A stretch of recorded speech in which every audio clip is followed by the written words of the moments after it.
Hey, Weekly Walk viewers. Greetings from, I'm still on Cape Cod, but Bobby, you're in Amsterdam, which is super cool. And I felt like I picked this background because Amsterdam has a lot of bikes and I'm on the bike path. So it's kind of like I'm there too. So how are you?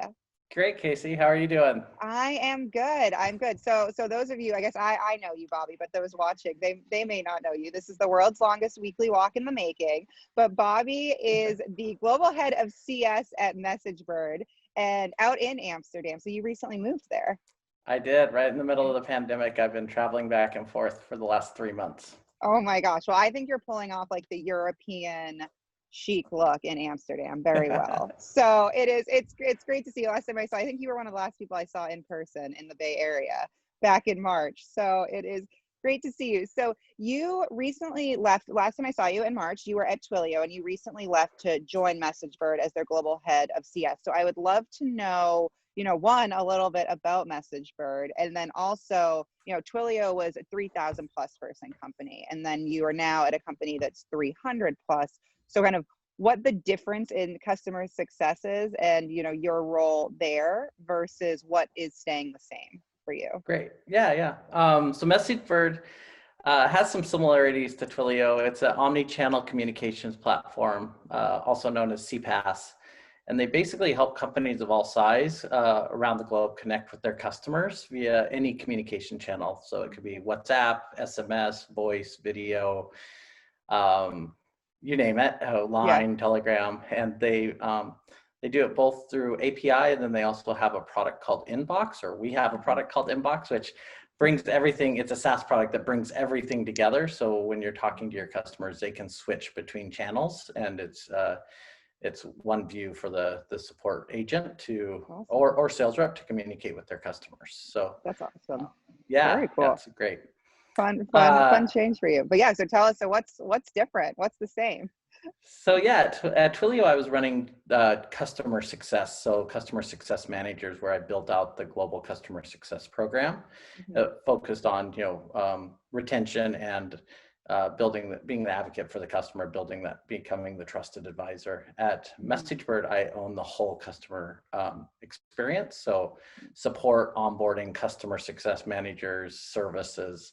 And the big difference, as you talked about, is size, but at MessageBird, I'm building that out, a lot of that out from scratch. So it's an opportunity to build. I'm a builder. I love building teams, culture, processes, and this was just a great opportunity. And you got to move to Amsterdam. I did. And what's been the best part of Amsterdam so far? Well, in a pandemic, but there's actually a lot. Amsterdam, the people are great. The weather's been amazing, although it's starting to rain here. And just like there's not like a lockdown like San Francisco. So just outdoors, there's a ton of outdoor space like you can see right out here in my backyard. And just a great environment, and the people are, and the team I'm working with are amazing. That's awesome. All right. So what is the biggest, you've been in CS a heck of a long time. You've worked with early stage companies, you've been at larger companies, but what has been the biggest CS mistake you have seen early stage companies make specifically? If you have to narrow it down to one, there might be a couple. Well, there is a couple. I've actually wrote an article, I think it's on my LinkedIn, about this that I had posted.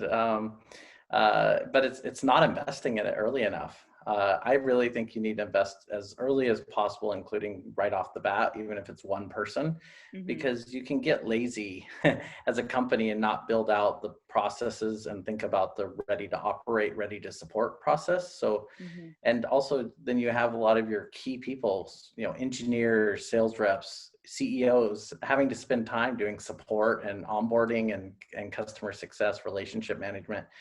And it's just a slippery slope, because once you get lazy is maybe not the right word, but once you don't build that into the process early, it's really easy to not do it going forward. And then it's really hard to change that habit. So having that built in early, where you have somebody who's maybe not the most technical or isn't the engineer who built it, supporting the customers and helping the customers get onboarded is key to building a product that can scale.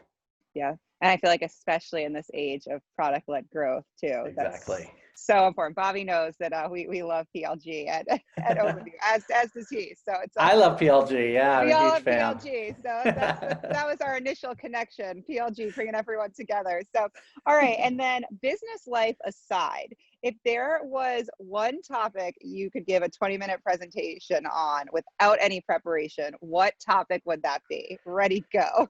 Oh, I can't do just one. All right. You can pick a couple. I'm going to list three, but Okay. I'll do them in the order. Montana, which is where I Okay. grew up. Yeah.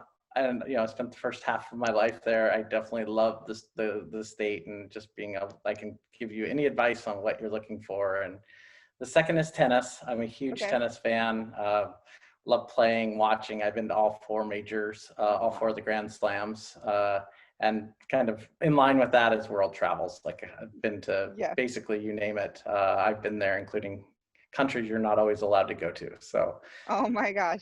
All right. So you could give an hour-long presentation with 3 20-minute topics, no There you go. preparation. All right. I love it. I've been to Montana. I should have checked with you first. I'm learning to play tennis, so I might take you up on that offer. And then world travel when when I can leave the US again. I'm going to make Amsterdam my first stop. Come visit there. And then you can give me some travel tips for elsewhere. That So sounds great.